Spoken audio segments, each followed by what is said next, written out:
सुकून से सो गई। कुछ देर बाद क्लेरा को कुछ आवाजें सुनाई देना शुरू हो गईं और हल्के से उसने अपनी आंखें खोली। उसे लगा कि वो एक ख्वाब देख रही है और इसीलिए वो फिर से सो गई। उसको ये नहीं पता था कि उसी वक्त उसने नेवरलैंड जाने के लिए अपनी यादें शुरू कर दी थी। वो आवाजें फिर से आने लगी, जैसे कि चारों तरफ चूहे आवाजें कर रहे हों। क्लेरा ने एक बार फिर अपनी आंखें खोली। घर का सारा फर्नीचर अब काफी बड़ा लगने लगा। क्रिसमस ट्री जहाँ पर वो सो रही थी अब एक बड़ा पेड़ लग रहा था।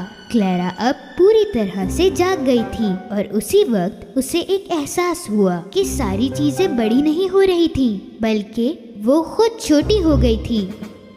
और उसने देखा कि चूहों का बादशाह अपने सिपाहियों के साथ आगे बढ़ रहा था।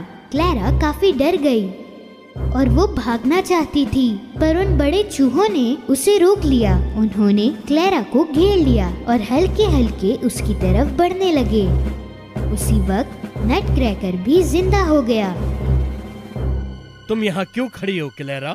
हम उस पेड़ पर चढ़कर यहाँ से भाग सकते हैं।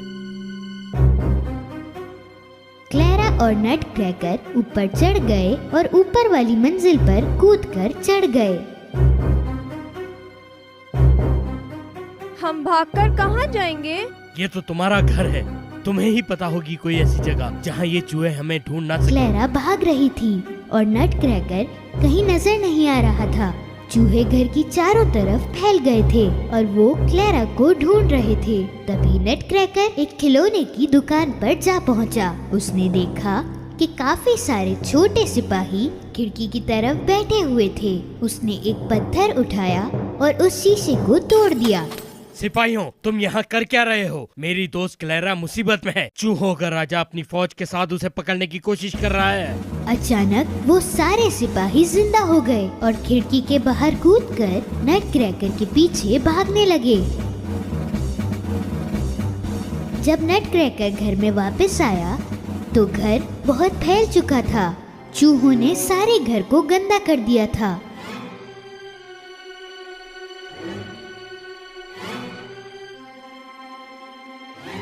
नटक्रैकर और उसके सिपाहियों ने अपनी तलवारें निकाली और चूहों के राजा और उनके सिपाहियों के साथ लड़ने लगे। वहाँ सिपाहियों से ज्यादा चूहे मौजूद थे। काफी सिपाही मर गए। नटक्रैकर की हालत खराब थी, उसे भी काफी चोटें आई थी। क्लेरा जहाँ छुपी हुई थी वहाँ से बाहर आ गई।